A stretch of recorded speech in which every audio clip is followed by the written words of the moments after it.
Career coaching centre की तरफ से हम आज आपके लिए लेके आए हैं एक नई क्लास गति यानी कि मोशन। चलो गति पढ़ाने से पहले हम कुछ चीजें देख लेते हैं जिनकी हमें जरूरत पड़ेगी आगे। सबसे पहले आती है राशि। जो राशियां होती हैं वो आपकी दो प्रकार की होती हैं। एक होती है अदिश राशि और दूसरी होती है सदिश राशि। हम आज इन राशियों के बारे में डिस्कस कर रहे हैं, अदिश राशि और सदिश राशि। ठीक है, तो सबसे पहले हम बात करते हैं अदिश राशि पे।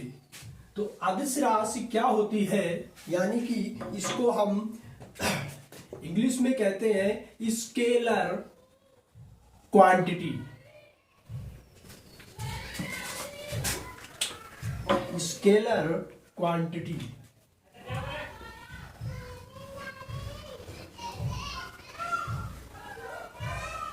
क्वांटिटी। ठीक है, इसमें क्या होता है, जैसे माना कि कोई किलोग्राम है, क्या है, 1 किलोग्राम है। किलोग्राम केजी को हमने लिया है, एक राशि ली है हमने केजी नहीं सॉरी लंबा द्रव्यमान लिया है, केजी आ गया। चलो द्रव्यमान लिया है, एक राशि है हमारी द्रव्यमान। तो द्रव्यमान में हम क्या कहती है अदिश राशि, पहले इसको समझते हैं। अदिश राशि कहती है कि वे राशियां जिनमें सिर्फ परिमाण की आवश्यकता होती है।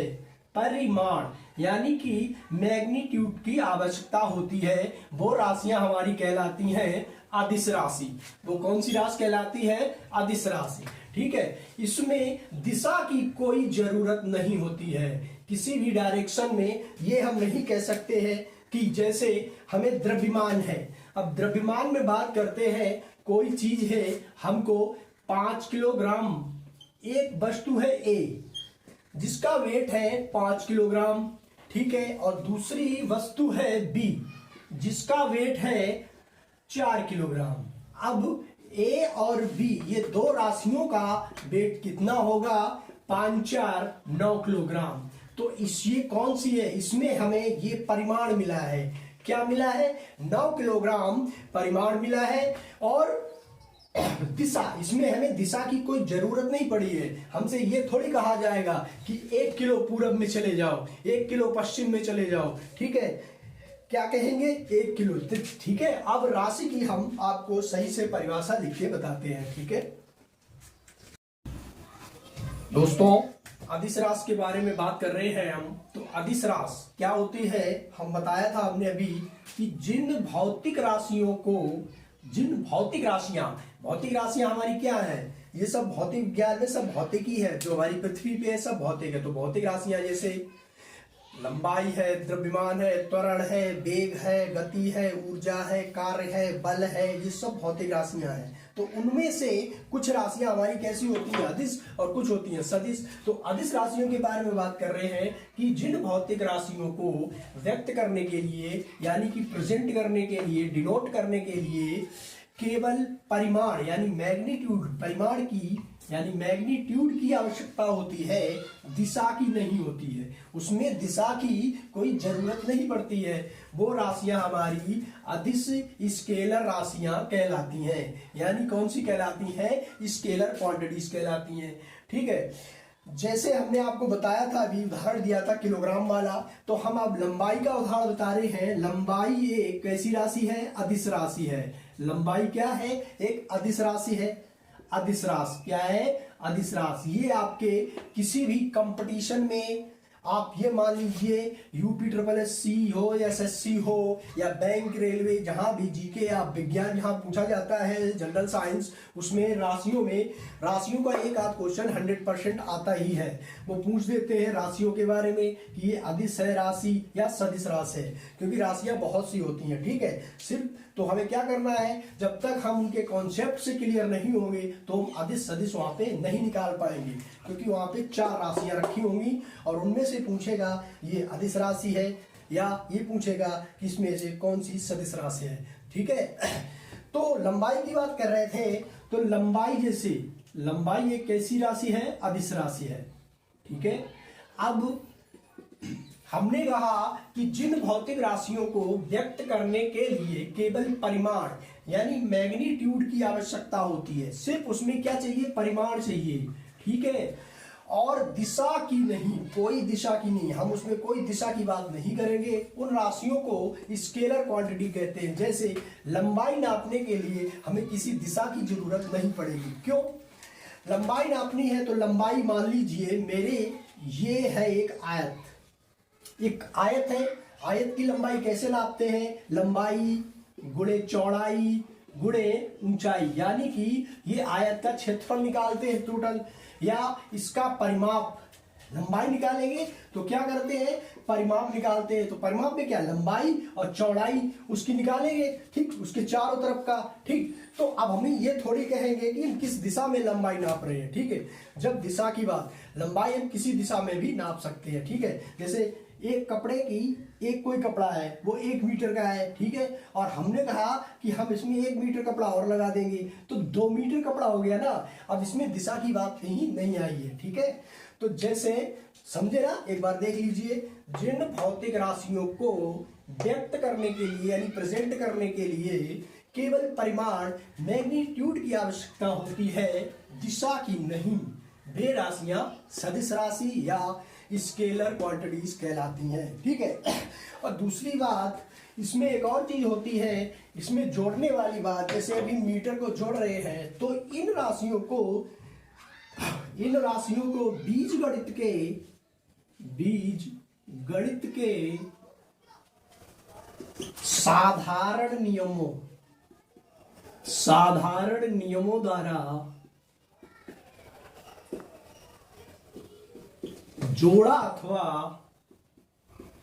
जोड़ा अथवा घटाया जा सकता है,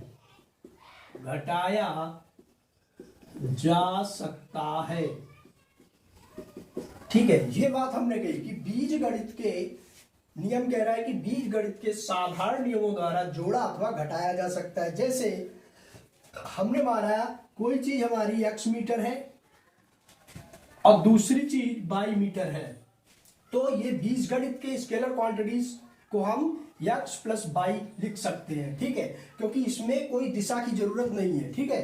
तो बीज गणित के साधारण नियमों द्वारा जोड़ा घटाया जा सकता है, यहां सिर्फ साधारण नियमों की बात की है, ठीक है।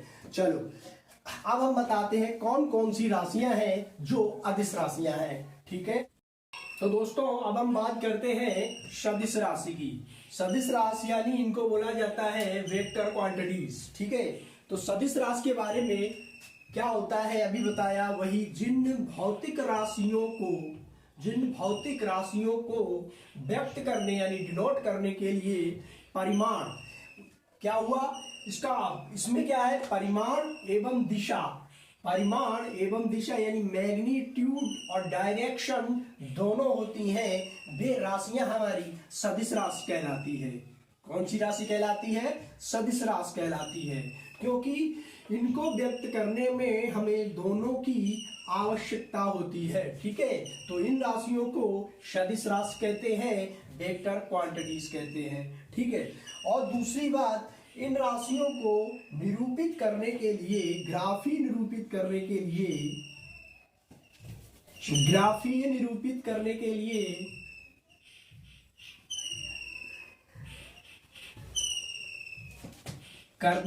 लिए एक तीर, या इसे हम बोलते हैं तीर, या आप बोल सकते हो एरो, ठीक है, एरो लगा के निरूपित करते हैं या प्रदर्शित करते हैं, ठीक है।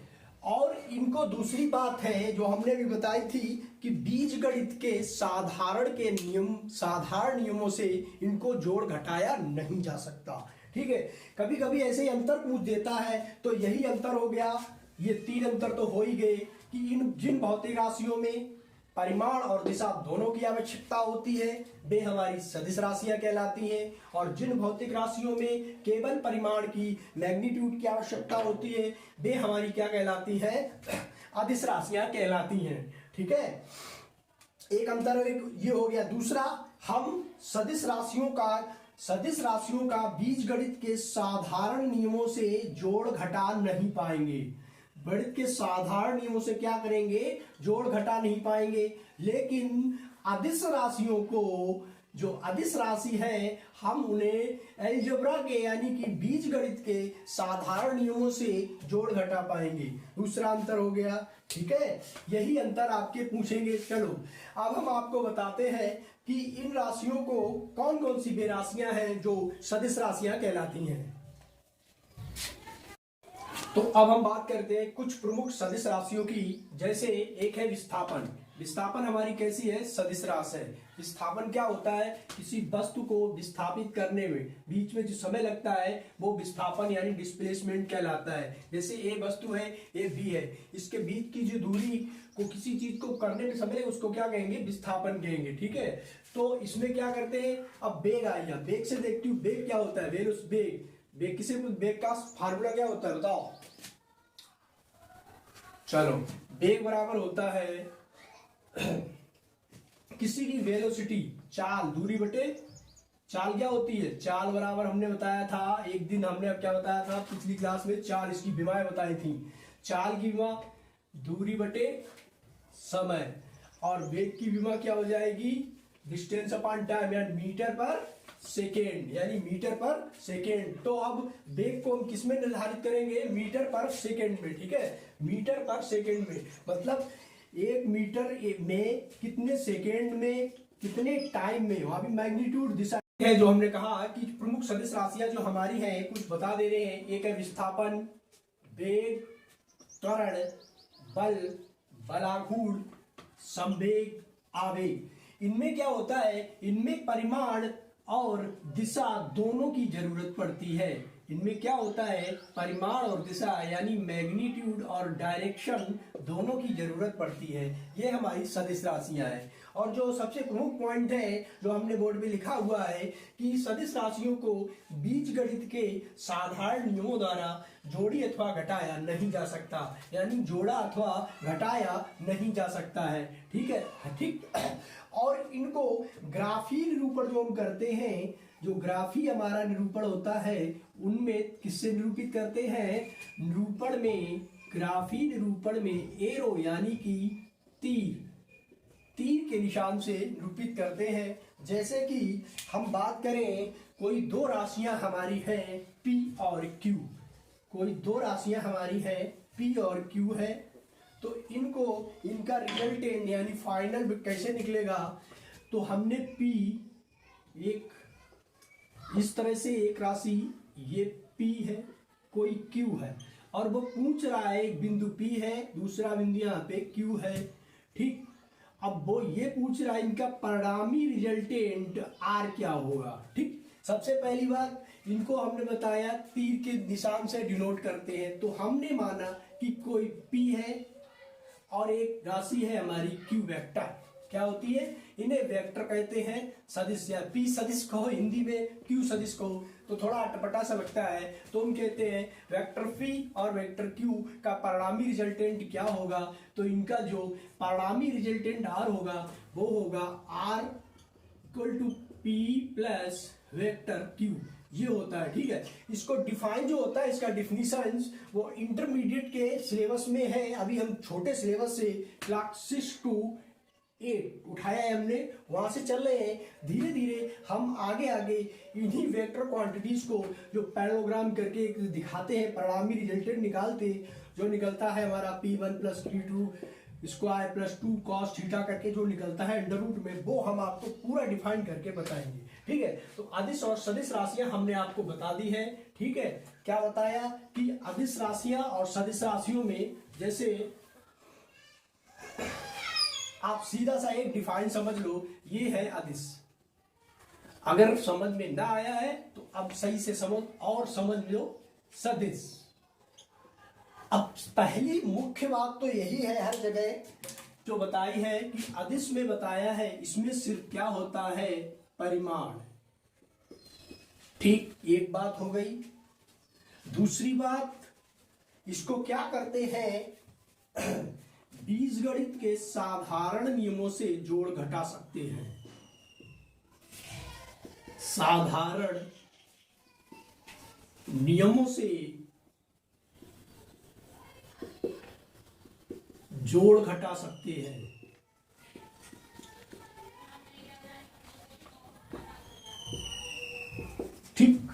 ये हो गई अदिश राशि, समझ में आया।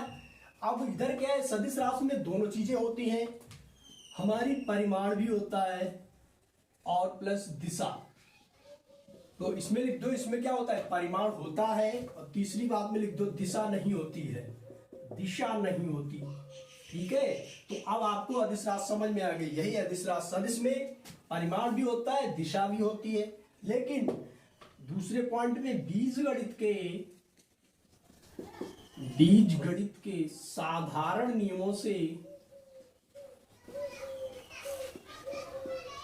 नियमों से जोड़ या घटा नहीं सकते, जोड़ या घटा नहीं सकते।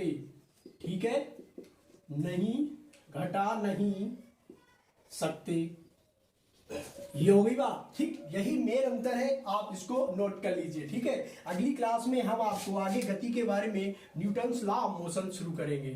Thank you. आप हमारे चैनल को सब्सक्राइब कर दीजिए ताकि ये वीडियोस आप तक पहुंचते रहें।